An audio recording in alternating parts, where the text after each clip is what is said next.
Olá, amigos e amigas, estamos de volta para nesse quadro maravilhoso, nosso Leitura Domingueira, que hoje vai ser muito especial, que o personagem que nós vamos homenagear, o autor que nós vamos homenagear, esse aqui, ó, Franz Kafka, um dos meus preferidos. Sou apaixonado pela obra de Franz Kafka e nós vamos estar trazendo aqui um texto dele que eu acho brilhante, atual, em que ele metaforicamente fala sobre a dificuldade que as classes menos privilegiadas têm à justiça. Então nós vamos ler esse conto. Mas primeiro vamos ver nosso autor. Tá ele aí, o grande, maravilhoso Franz Kafka, um dos escritores mais sensacionais que eu já tive o privilégio, o prazer de ler. E eu recomendo você, leia Franz Kafka, tem obras maravilhosas. Vamos ver um pouco sobre ele aqui, ó. Foi um dos escritores, então ele nasceu em 1883, morreu em 1924, morreu jovem, uns 40 e poucos anos, com um problema de tuberculose, na época terrível, né? E ele foi uma das vítimas. E olha lá, foi um dos escritores mais influentes do século XX, conhecido por obras que exploram o absurdo, a burocracia sufocante e a alienação existencial. Nascido em Praga, então parte do Império Austro-Húngaro, ele era um judeu de língua alemã, o que lhe conferia uma posição de estrangeiro em sua própria terra. As principais características da obra: a sua escrita deu origem ao termo kafkiano, né? Lembra?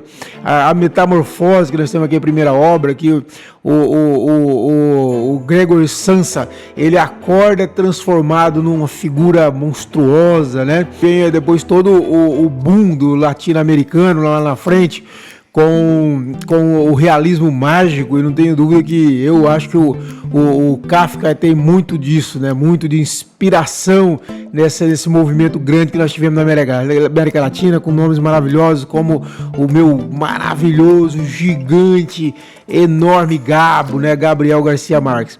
Então vamos lá.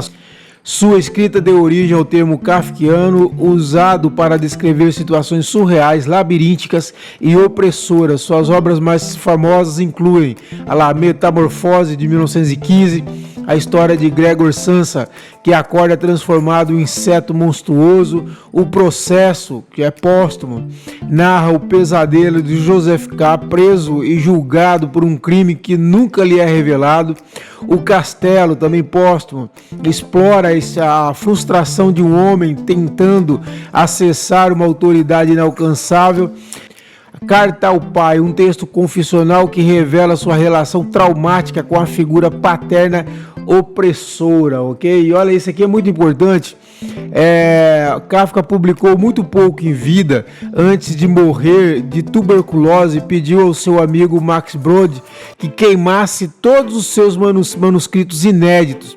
Brod descumpriu o pedido e publicou as obras que hoje são consideradas pilares da literatura moderna, como O Processo e O Castelo. Então devemos muito ao Max Brod por ter hoje a obra maravilhosa, sensacional, esplêndida, não tem adjetivo para se referir à obra de Franz Kafka, né? E eu vou trazer um conto que eu sou apaixonado, como eu falei para vocês, tá nesse livreto aqui, ó, de contos que eu ganhei do meu amigo, meu confrade Edson Cabral, que me deu esse presente assim maravilhoso, que é para trazer para vocês. Eu ganhei esse presente aqui, é um presente nosso, meu e de vocês, que é para eu de vez em quando trazer um texto desse gigante da literatura universal, que é Franz Kafka. E esse conto dele, Diante da Lei, é maravilhoso, gente, é maravilhoso. Ele é muito metafórico, tá? Assim, muito metafórico. E aqui o Diante da Lei também uma grande metáfora das dificuldades que principalmente a classe mais não privilegiada, a classe marginalizada, tem de encontrar amparo diante da lei, tem de encontrar justiça, né? Então vamos ler esse conto sensacional aqui, que chama então Diante da Lei. Diante da lei há um porteiro. Em direção a esse porteiro vem de longe um homem e pede permissão para adentrar a lei. Diz o porteiro, porém, que ele ainda não pode dar acesso ao homem. O homem pensa e pergunta então se mais tarde lhe será concedida a permissão para entrar. É possível, diz o porteiro, mas agora não. Visto que a porta para a lei está como sempre aberta e o porteiro dá um passo para o lado, o homem se curva para ver atrás da porta o interior. Quando o porteiro o percebe, ele ri e diz: se você quer tanto, tente entrar apesar da minha proibição. Mas atenção, eu sou poderoso e eu sou o mais baixo dos porteiros. De salão em salão há um porteiro, um mais poderoso do que o outro. Sequer sou capaz de ver por um instante o terceiro. Tanta dificuldade o homem que vinha de longe não esperava. A lei tem de ser acessível a um e a todos, pensa ele. Mas quando ele mais uma vez vê o porteiro em seu casaco de pele, seu enorme nariz pontudo, a barba preta, comprida, rala e fina de tártaro, ele decide que prefere esperar até receber a permissão para entrar. O porteiro lhe dá um banquinho e o deixa sentar-se ao lado da porta. Ali ele fica por dias e anos. Ele faz muitas tentativas de ser admitido e cansa o porteiro com seus pedidos. O porteiro, não raro, aplica-lhe pequenos interrogatórios, pergunta-lhe tudo e mais um pouco sobre sua terra natal. Mas são perguntas protocolares, como grandes cavalheiros as fazem. E por fim ele sempre lhe diz a mesma coisa, que ainda não pode admiti-lo. O homem que para sua viagem se esquivou de muitas coisas, usa tudo o que tem, inclusive o que há de mais valioso, para subornar o porteiro.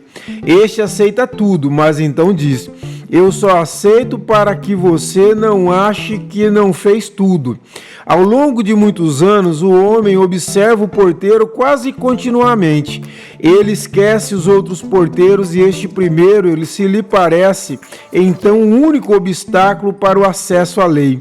Ele roga imprecações contra a sorte infeliz, desbragadas e desafiadoras nos primeiros anos, e mais tarde, quando envelhece, apenas balbuciadas para si.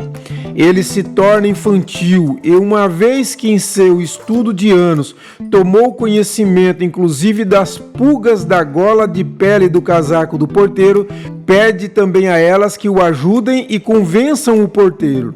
Por fim, sua visão enfraquece e ele não sabe se ficou de fato mais escuro ao seu redor ou se apenas seus olhos o enganam. No entanto, ele enxerga com clareza, em meio à escuridão, um brilho que nunca se apaga atravessando as portas da lei. No entanto, ele já não tem muito tempo de vida. Às vésperas de morrer, todas as experiências de tanto tempo reúnem-se em sua cabeça em uma pergunta que ainda não havia colocado para o porteiro até então.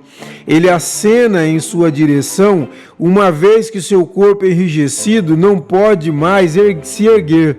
O porteiro precisa se curvar profundamente até ele, pois a diferença de tamanho tinha aumentado muito em detrimento do homem.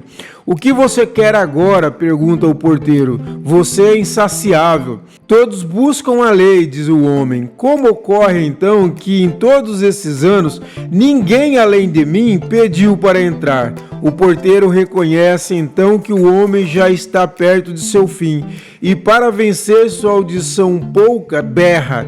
Aqui ninguém mais podia conseguir acesso, então essa entrada só estava destinada a você.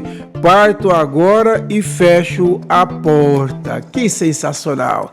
Que maravilhoso! Leiam Franz Kafka. É sensacional. Um feliz domingo a todos e todas.